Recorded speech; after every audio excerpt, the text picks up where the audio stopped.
Do crowds overwhelm you, making your heart race?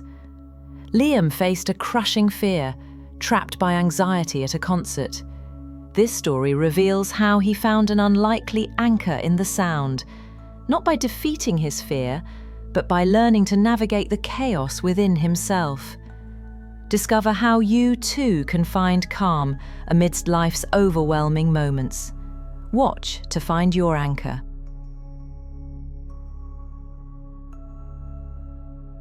Liam stood at the edge of the city park, a ticket clutched tightly in his trembling hand. The sun dipped low, painting the crowd in a golden light, but all Liam felt was a rising tide of panic.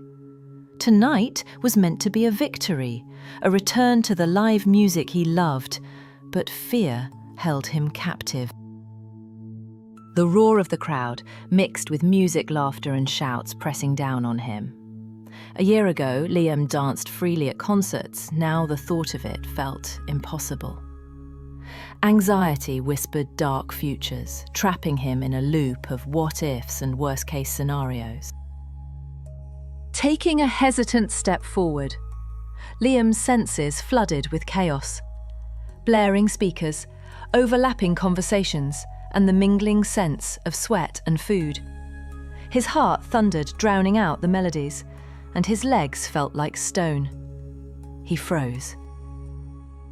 Defeated, Liam retreated, finding a quiet bench far from the stage's glare. From there, the music rippled through the park, but the knot in his chest tightened. The feeling of missing out stabbed at him, sharpening his anxiety. He leaned back, eyes shut, willing the noise to fade, willing his breath to slow. Minutes stretched on. The music from the opening band was just a distant hum, failing to soothe his racing thoughts. The park quieted as his favourite band took the stage. They began with the soft acoustic song that had first captured his heart, the one that had turned casual listeners into lifelong fans. The notes floated through the air, delicate and familiar, threading their way through the chaos. Liam closed his eyes, tuning out the crowd, the lights, the restless energy.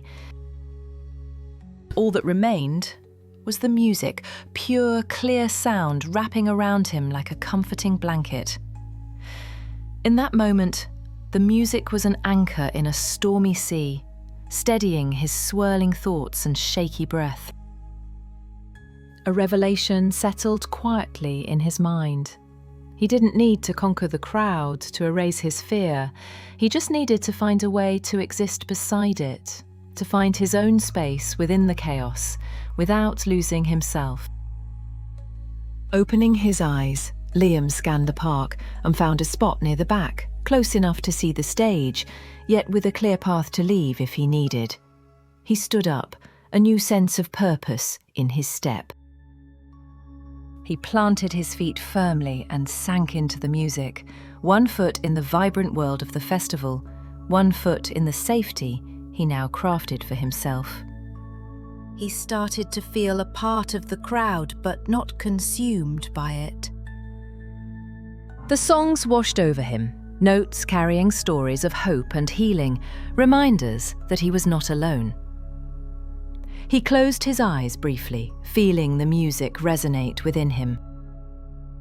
His heartbeat slowed, sinking little by little with the rhythm, and the pressure in his chest eased.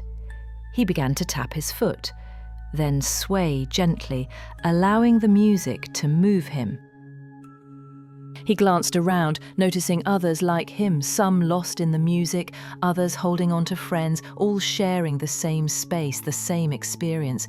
He felt a sense of camaraderie, of shared humanity. A wave of gratitude washed over him. Gratitude for the music, for the moment, for the strength he found within himself to face his fears. The fear was still there, but it no longer controlled him. Liam didn't defeat his fear that night. it didn't vanish or fade into nothingness.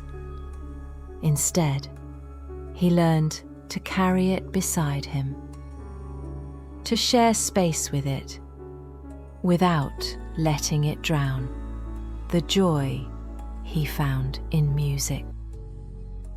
As the band played a particularly powerful song, he closed his eyes and let the music wash over him. In that moment, he felt truly alive, truly present.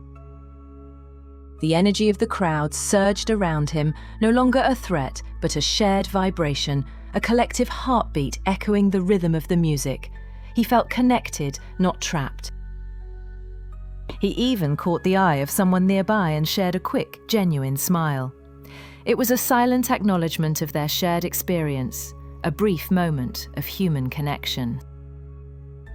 He let go of the silver ring he'd been fidgeting with since he arrived, his hand now relaxed and open.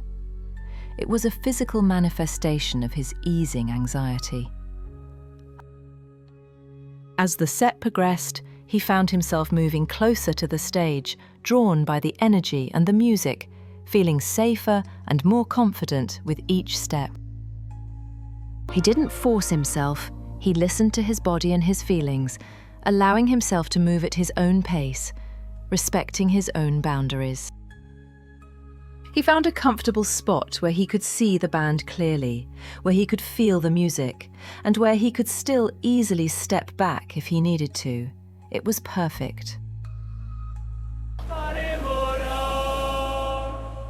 The band launched into his favourite song, and he couldn't help but sing along, his voice joining the chorus of voices around him, a part of something bigger. He danced. Not like he used to, not without a shred of inhibition, but a small, joyful dance nonetheless, a celebration of his own courage and resilience. And as the last chords echoed into the night, he smiled, knowing that this was just the beginning of his journey, the journey of living fully, even when the world feels overwhelming. The crowd was still there, vast and alive, but now Liam was too. He took a deep breath, feeling the cool night air fill his lungs. And the music, the anchor in the sound, held him steady. He knew now that he could return, that he had found a way to navigate the storm. He turned and began to walk out of the park, not hurrying, not fleeing, but moving with a steady, confident stride, leaving the music behind, but carrying it within him. He smiled again, a small, quiet smile of triumph. He had faced his fear, and he had found his anchor in the sound. He felt ready for anything.